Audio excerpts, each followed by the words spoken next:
Good afternoon, this is Nicholas from Gandora Gaming, and I bring you guys my Red Zorro deck profile 2023. And Zorro is probably one of the best decks in the format. It's definitely one of the most popular decks in the format, and you can't blame him. Zorro is a fan favorite from the anime and manga, and not to mention Zorro's ability is insane for Red, a rush deck. So if you don't know, red is very aggro. Rush means if you're only a Yu-Gi-Oh person, that you get to attack on your normal summon. Which, for a Yu-Gi-Oh person, doesn't make that big a deal. But in One Piece, that's a huge deal. Blue, purple, and green have summoning sickness. Rush Red does not. Not all their characters, but most of them. Purple has like one or two characters of Rush. That's really about it. It's really a red thing. And let's just go straight into this. So Zorro's ability, the leader, is that he has 5 life, 5 hours in attack, and it's 1 Dawn. Once per turn, all characters with 1 Dawn on him gain 1,000 power. So basically, you just put 1 Dawn on him, and every character gets 1,000 boost, which is insanely good. Makes your weenies just 1,000 bigger before you even have to put Dawn on them. It makes your big guys 1,000 bigger without having to put any Dawn on them. This guy is insanely powerful. The fact that he's just continuous is insane, and you're always leaving 1 Dawn on him. So you're always playing with 9 Dawn, because you're always putting 1 Dawn on him to give everyone like 5 boost, which is insanely good. He saves a lot of Dawn, because you don't have to allocate so much Dawn onto your characters, because he's already boosting everyone by 1,000, which is insane. Now let's talk about our monsters. We are playing 4 Nami. Nami is the heart and soul of this deck. Nami basically says on play. Basically, look at the top 5 cards of your deck and add a straw hat to your hand. And then put the top 5 on the bottom of your deck in any order. Basically saying, hey, grab a card, search whatever you get, and then put the rest on the bottom so you can keep searching on the top and just keep going. Really powerful card, really great card, and is a must-have for in the deck.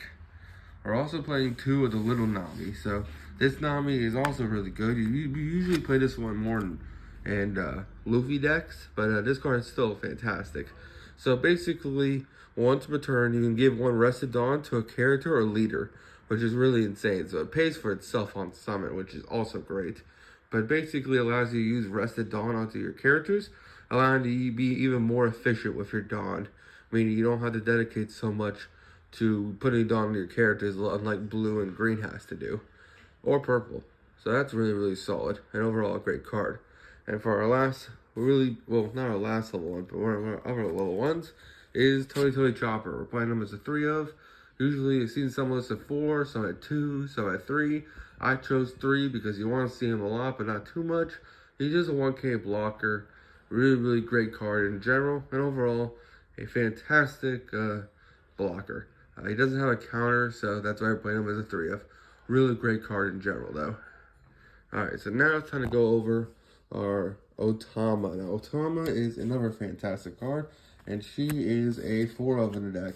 Otama's honorary Straw Hat, even though she's the only Land of Wano card we're playing. Basically, on play, give one of your opponent's characters -2 Dawn, which is insanely good because it allows us to not only blow them up a lot easier, but it allows us to beat over them a lot easier as well. Red's biggest issue is that their monsters really cap out pretty small. That's why Zorro giving them that boost is great. So overall, Otama is really, really good. Not to mention all our monsters are low cost, so you get to save a lot of Dawn too. This whole deck's gimmick is that we save a shit ton of Dawn and then apply them how we want them, which is great. Not to mention we have Rush, so we're always hitting, we're always doing damage, and we're always doing great things. There's a Robin Otama combo you could do where you lower your monster so Robin could blow it up, or you can lower your opponent's monster and you blow them up with Red Rock, or what's that other fucking card? Jet Pistols. Really, really great card in general. Must have. Not to mention 2k counter. Why not play it? We're also playing 4 Vivi. Now, I don't see a lot of people playing Vivi. If you don't play Vivi, you can also play Psy. It's the same exact monster, but Vivi is more of a Straw Hat than Psy is. Basically, she's a 1,000 counter, normal vanilla. That's 4,000 attack, 2 costs, allowing you to basically have a 2 cost 5,000 every turn, which is great. And overall, just a great monster in general. And because the Zorro's effect, like I said, it's going to be 5k. And it's just going to be easy. It's free summons, basically. Really great card in general. We're also playing for Sanji. Now, Sanji, we're just using for the 2k blocker. Not 2k blocker, 2k counter. But basically, activate during main if you do decide to summon him. Once a turn, add from your lifed area to your hand a character with 1,000 plus. So basically it says, hey, once a turn, add a life to your hand, and then this character gains 2,000 power during that turn. Which is pretty solid. It's a really great card in general. But we never really summon him, we just use him for that 2k counter. But if you have to, he is a swinger, so that's also pretty swell. We're also playing 3 Gordon. Now, Gordon is interesting. Gordon's from the movies. Gordon is an interesting monster. Basically, he's a 2k counter, but he does a mulligan effect where you play 1 card from your hand, put it on a bomb deck, then draw 1. So he helps fix your hands as well. But overall, we're just keeping him in hand as a counter. And overall, just a fantastic card in general. I might cut him down to 2, just because I like Brook so much more. I'm playing 3 Brook as well. Brook is a fantastic card. Brook plus level 2 Sanji, which we'll get to next card, is fantastic. Brook is a 2k counter, and then on play, he gives 2 Rested On to a leader of your choice. Now, don't forget, he's a 3,000, so with Zorro, he's going to be a 4,000 attack monster, which is pretty solid. Not to mention, the fact that on play, he gives 2 Rested On to a character, is going to mean he's helping that other character push for a lot of damage, which is insanely good. We're also playing Sanji. Sanji is the card you use Brook for, so you usually summon out Sanji, summon out Brook, Brook give it to Sanji. Sanji's now a 7k with Rush, because Zoro's has 1,000, this guy becomes a 6,000, plus the 1,000 from Zorro, meaning he's a 7,000 beat stick with Rush, which is pretty insane. One reason why we're playing him at 3 is because he doesn't have a counter. But other than that, Sanji is a fantastic card and is a must-have 3 of in the deck. We're also playing 3 Nico Robin. Nico Robin's a fantastic card. It's a 1,000 counter, 4,000 attack, so with Zorro it's a 5,000. And once per turn, when attacking, KO character 3,000 or less power. Like I said, Otama can lower your opponent's monsters. Thus, this card can KO a lot of really good shit, which is really solid.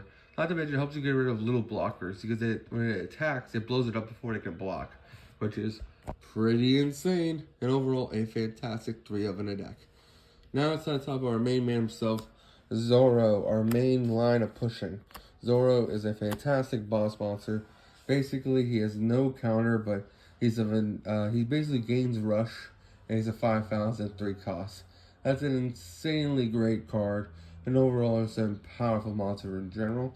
The fact that he has Rush and he's a 5k, plus with Zorro, he's going to be a 6k Rush every turn, is really insane. And overall, it's just a great card in general. And the reason why we are playing this girl is because we can bring Zorro back.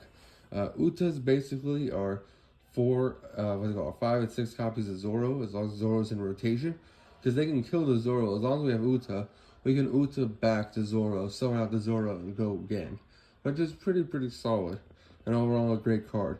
The only reason why we're playing Uta at 2, even though she's a reborn, is just due to the fact that basically she has no counter, which really sucks.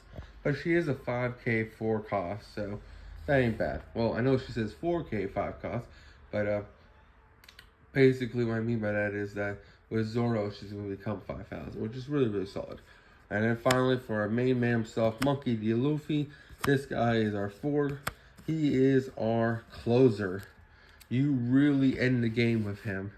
He is how Red's winning. This guy is a Rush, 6,000 attack, can't be blocked when Dawn is placed on him.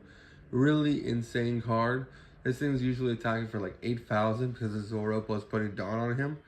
Meaning he's at 8,000 that can't be blocked. And overall, he's just pushing for game. He is an insanely powerful card and a must-have 4 of in a deck, even if he doesn't have a counter. This guy is insanely good and really dangerous. Your opponent sometimes just keeps 2 in hand when it gets you down to like 1 or 2 life. summons them out, and it hopes to push for game. Really insanely dangerous card, and must be afraid of it. And finally, for our last monster, we are playing the one Redhead Shanks. The only reason why we're playing him as a one of is just because he's not searchable. Nami only searches Straw Hats, so if we see a Shanks on those top 5, we cannot add him to hand. Also, he would be shuffled back in the deck, so we just gotta hope to draw him. He's just a bomb, he's just a closer. He's just a really good guard in general. If you want, you can probably cut Shanks and put in someone else, but I really just like having a 9,000, because the one issue this deck can run into is that all their guys are technically weenies, even though Zorro is boosting them. So it would have trouble getting around decks like purple, where those guys are just like 7,000, 10,000, 12,000 attack on per average. But this deck excels on dealing with blue. Blue and red have great counterplay. So red has to deal with the blockers, which is its biggest issue. But all their guys are just always rushing, meaning blue has to use all its resources, which is pretty solid. Now, don't get me wrong, blue can definitely still beat red. And I think blue's supposed to predictably beat red. But, I don't know, that whole game mechanic's all fucked up. Because apparently blue's supposed to be bad against purple. But, I don't know, it's weird. But purple's just really solid. Everyone has their counterplays. And everyone has their weaks and strengths against every color. That's my opinion on that. Now it's time to go over to counters. We're also playing 2 Gum Fire, Fist, Pistol, Red Hawk. This card is insanely good. Basically, Gum Fire, Pistol, Red Hawk is basically is a counter. Your leader gains 4,000 attack, then KO an opponent's character with 4,000 or less power.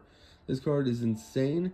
Not to mention, it's a trigger. Give your opponent leader or their character minus 1,000 power this turn, which is insanely good. So they're trying to push for game, and you hit this in your life, just give one of their characters minus 1,000. It's not attacking this turn, which is insanely good.